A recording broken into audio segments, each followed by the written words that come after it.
Hello বন্ধুরা, good evening. আশা করছি তোমরা সবাই ভালো আছো, আমিও ভালো আছি। তো আমি চলে এসেছি সন্ধ্যাবেলা মেলা দেখতে। যদিও সেটা বেশি দূর না, তো সেটা তোমাদেরকে পরে জানাবো। আর এসেই দেখতে পেলাম, দেখো এখানে অলরেডি নাচ গান শুরু হয়ে গেছে। খুব ভিড় থাকায় আমি ভেতরে যেতে পারিনি, যেই কারণে মায়ের মুখটা তোমাদেরকে ভালো করে দেখাতে পারিনি। কিন্তু সত্যি খুবই সুন্দর ছিল মায়ের মুখটা।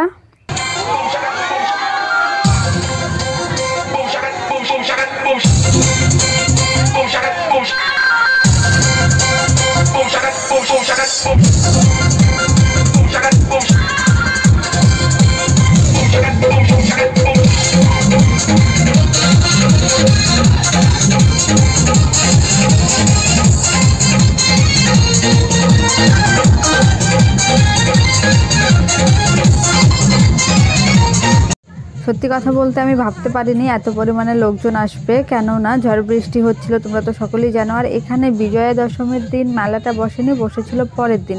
কারণটা হলো আমাদের পাশের গ্রামে বিজয়া দশমীতে বিসর্জন হওয়ার কারণে সেখানে মেলা বসেছিল, সেই কারণেই এটা করেছিল পরের দিন। যদিও দোকানপাট বেশি আসেনি, দু চারটে এসেছিলো, বাট খুব সুন্দর সুন্দর জিনিসগুলো ছিল। কিন্তু আমি কিছু নেইনি, কেননা এত দাম বলছিল এক একটা জিনিসের। দু চারটে দোকান হওয়ার কারণে হবে হয়তো। আর এই যে ফুলগুলো দেখো কত সুন্দর লাগছিল, সেই কারণে ভাবলাম তোমাদেরকেও দেখিয়ে দিই। আমার তো খুবই ভালো লাগছিল, কিন্তু দাম এত এত চাইছিল, সেই কারণে আমি আর নিইনি। আর এইগুলো জানি না কি ফল ছিল।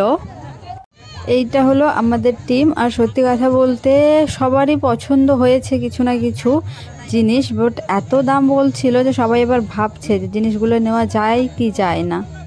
জিলেপি নিতে এসে দেখো অবস্থা, একটা জিলেপি নেই থালার মধ্যে। আর এই যে নিয়ে আসতেছে ভেজে, সঙ্গে সঙ্গে শেষ হয়ে যাচ্ছে।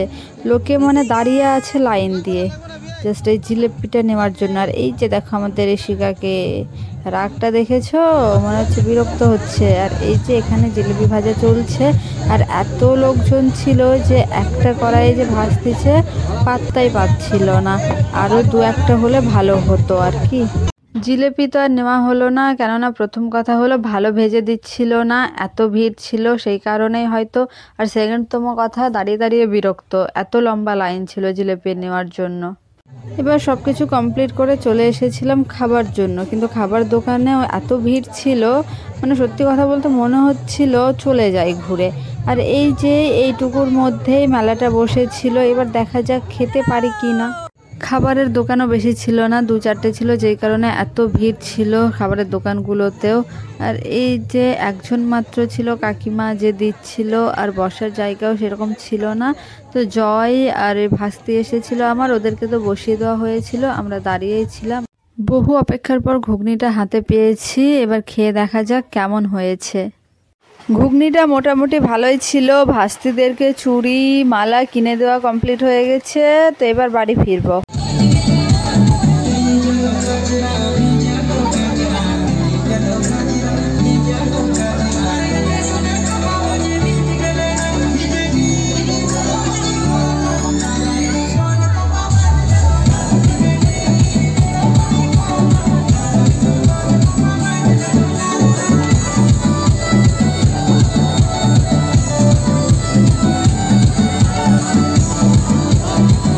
আমরা তো মেলা থেকে বের হয়ে বাইরে দাঁড়িয়ে আছি, কাকিমা কিছু একটা ছেড়ে এসেছিল, সেটাই আনতে গেছে।